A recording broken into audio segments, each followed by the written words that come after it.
Hello there, fam. I'm Wizzy, and if you're new to my corner of the internet, a warm welcome to Isabella Banks YouTube channel. Oh my days, guys. Guess what I just dug into? I have just had the opportunity to read my backlog of the Byline Times articles which have been published since Prince Harry's phone hacking court case win last week. If you haven't read them yet, no worries. I have got you covered. If I wasn't reading the entire story of what we're about to discuss in the newspaper, I would put this story down to being a conspiracy fantasy type story. Even then, it reads like a Lee Child's novel with Prince Harry cast as the enigmatic Jack Reacher. Okay, guys, let's go. Taking a deep dive into the last five articles unveils some jaw dropping information that the British media has been trying to keep under wraps. If you thought we heard anything during the Dan Wootton saga, this blows that story completely out of the same planet. There is a reason why the Guardian newspaper was the only paper that published the news of Prince Harry's court case win. The Byline Times articles paint a horrifying picture, making me think we've all been looking in the wrong direction. The media has been playing puppet master, pulling our strings, distracting us and getting us to spend our energy on irrelevant issues with skillful misdirection. When I say all of us, I mean all of us, from the government to the public to other media outlets, businesses, and especially politicians. We have all been under the media's spell. We might have chatted casually about the real issues that the media has been trying to hide, but because it's so fantastic, we have left it in the realm of just gossip. But Prince Harry's courtroom victory is a game changer. It has opened the floodgates for those who have been too scared to spill the beans on what's really been going on. Even the Sussex squad is no exception. We are being as equally manipulated as the rest of the public. Hear me out. Please don't get pissed. When you hear what this story is really about, you will know that what I have just said is true. The media keeps us occupied with petty squabbles that have zero relevance to the big picture. And the media, or the media's actors, like Dan Wootton, Piers Morgan, Angela Levin, and the Hateful Eight, they have all been great actors in the script of misdirection. Yep, I'm saying it. All of this behavior they have been exhibiting, showing hate to Harry and Meghan, tactics. It's all been misdirection tactics. We've been engrossed in the mistreatment of Harry by the royal family, the racist treatment of Meghan, the relentless negative coverage since they stepped down, the negative reporting on their businesses, and the racial scrutiny of their kids. But guess what, guys? It's all smoke and mirrors. The irony here is that they created such a dire situation for Prince Harry that Prince Harry, being the human being that he is, had no choice but to fight back. And everything they've been working for, all these efforts they've put into misdirection, is about to fall all the way down. It's about to crash. Guys, they completely underestimated Harry, thinking his royal status would render him incapable of starting a fight. Well, they were partially right. Remember how Prince Harry said he didn't realize he could instruct his own lawyers until he spoke to Elton John? What he didn't factor into Harry's situation was the fact that he wasn't living the cushy life they assumed that he had been living, rendering him useless to ordinary ways of living. They had known that his situation was not exactly ideal, but they didn't realize the extent of how bad his situation was. Because the reality of the situation is that despite not being treated well, Harry was extremely sheltered by the protection necessary to keep him safe as a royal, to the extent that surviving outside of the royal family should have been an impossible task. As we have said many a time, the media and the royal family expected him to fold like other members of the royal family who had tried to leave the royal family business. And then Meghan came and showed Harry that it was possible. And that's the reason for the hate. We know this, but we don't know how bad it really is. Before we continue, please take a moment to subscribe to this channel if you haven't already done so. When you subscribe to this channel, you give this content a chance of reaching a wider audience. Also, click the like button and the notification bell. These seemingly simple tasks are more helpful than you know and really help my channel out. Thank you to the people who responded to my call to subscribe to the Invictus Games 2025 YouTube channel. I saw a bit of movement on their channel after my call. May I crave your indulgence to go over to that channel to subscribe to the channel so that by the time 2025 comes around, we would be a significant part of the way to achieving 100k subscribers on that channel so that more people will be able to enjoy the games. Thank you so much. The link will be in the description box and I'll be sharing one of their videos on the community page to make their channel easy to find. Let's bear in mind that the smear campaign has been designed to destroy Harry and Meghan's reputation so that their businesses and their charities are ruined. And the only thing that has been stopping that is the push by the Sussex Squad online. Let's push back by subscribing to the Invictus Games channel 2025 as that is their next target. This is our way of letting Harry and Meghan know that we are with them and also letting the establishment know that they are not going to succeed in destroying Harry and Meghan's lives the way they did Princess Diana's.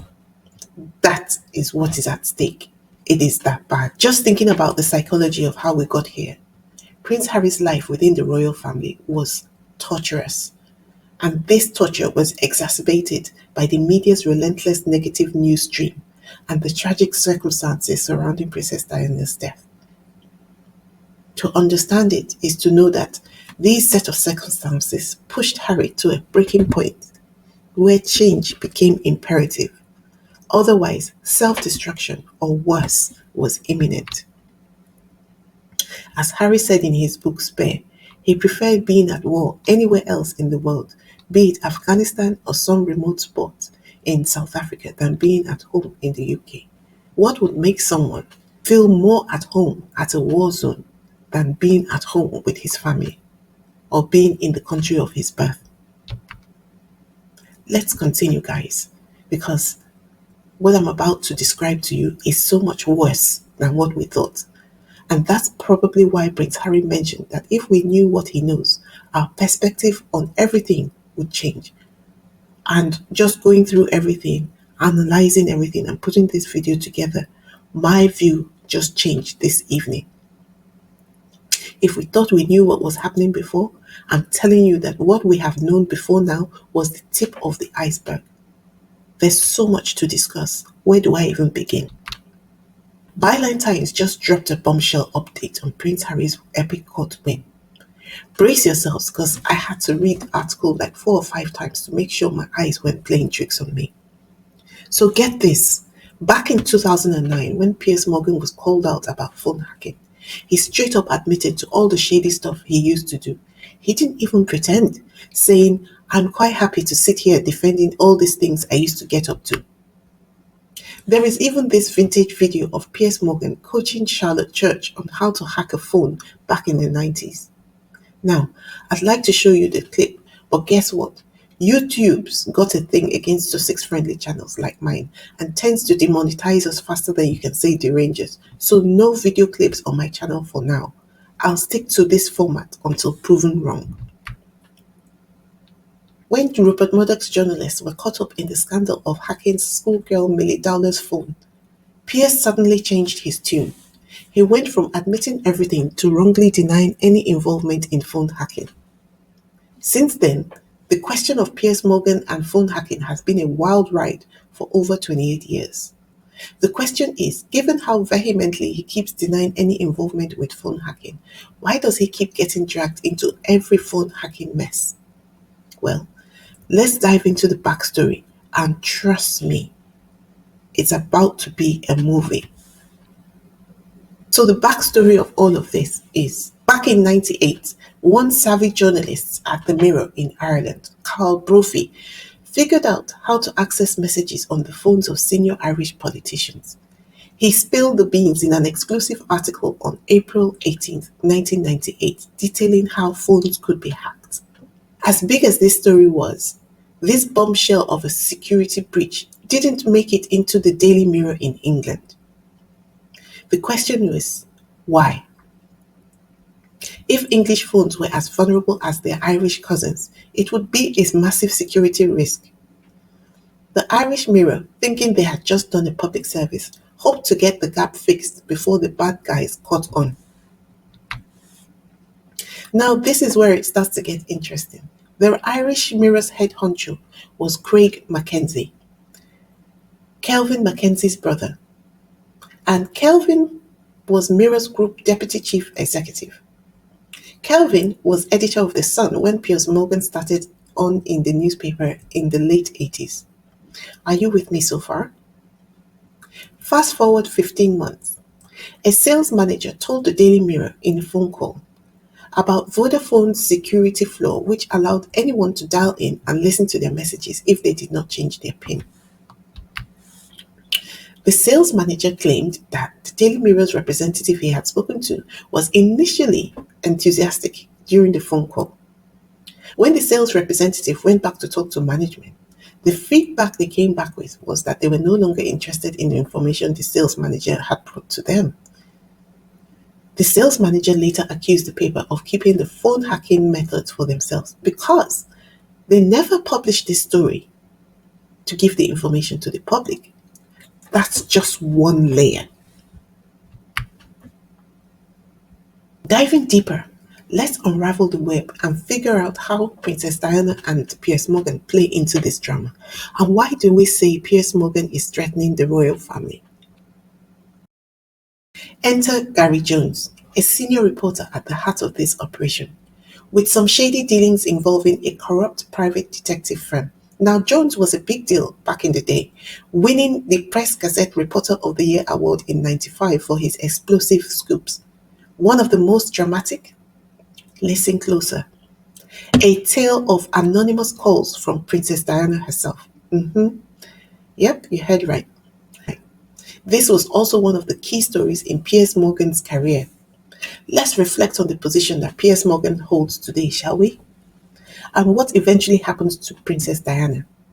Okay, just hold that thought. When Piers Morgan says Harry is trying to bring down the monarchy, what he is actually saying is that if he says what he knows about this case, it would include information he holds about the royal family, which he would have to reveal on oath. In one masterstroke, he is speaking several languages to several people all at the same time. This could also be heard to mean, if I go down, you will go down with me. You being the royal family. No wonder King Charles hightailed it over to the court last week, the day before Prince Harry's judgment was delivered. By the way, what was the outcome of Princess Diana's inquest again? Should that be the question that we are actually asking? According to Spare, Prince Harry said he was discouraged from reopening the inquest. By whom and why? If I recall correctly, during the press run for the promotion of Spare, this was the only question Tom Bradbury asked of Prince Harry where he seemed slightly uncomfortable. Although he said he would not be reopening the case in that interview.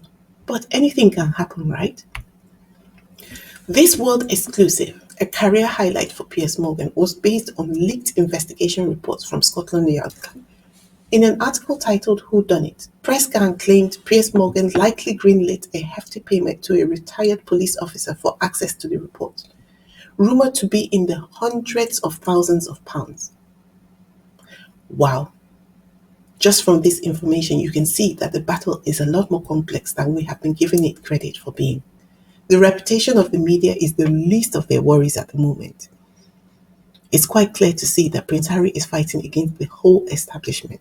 That is the media, the royal family, the police, the courts, the government, because they are all connected and they are all involved in the phone hacking in one way or the other. And this is why he's not only highlighting his security arrangements, he is focusing attention on the fact that his security was removed when he refused to drop his case. Guys, Harry was sacrificed. It goes without saying that the payment Piers Morgan made to the police for the report we have just discussed was illegal, and this points to police corruption. Was this the reason for the disgusting racist rhetoric discussing Meghan and Harry that was discovered some time ago? How many more of them, I mean the police, were involved? And how far were they really willing to go? How much does the press pack really understand of what is going on? Not long after this exclusive, Piers Morgan became the Daily Mirror editor in 1995, and Gary Jones joined him the next year. It seems like that Princess Diana scoop earned Piers an express ticket to the top, and he hasn't slowed down since. In order for me to do this story justice, I'm going to need to serialize this story. This means I have to stop this video here. I will be watching to see how this video performs. If it performs well, I'll continue with the daily updates on this story until we have completed the 5-article expose. Stay tuned. Don't forget to subscribe to this channel, click the like button and hit the notification bell so you know when next I upload my next video. Until next time, bye.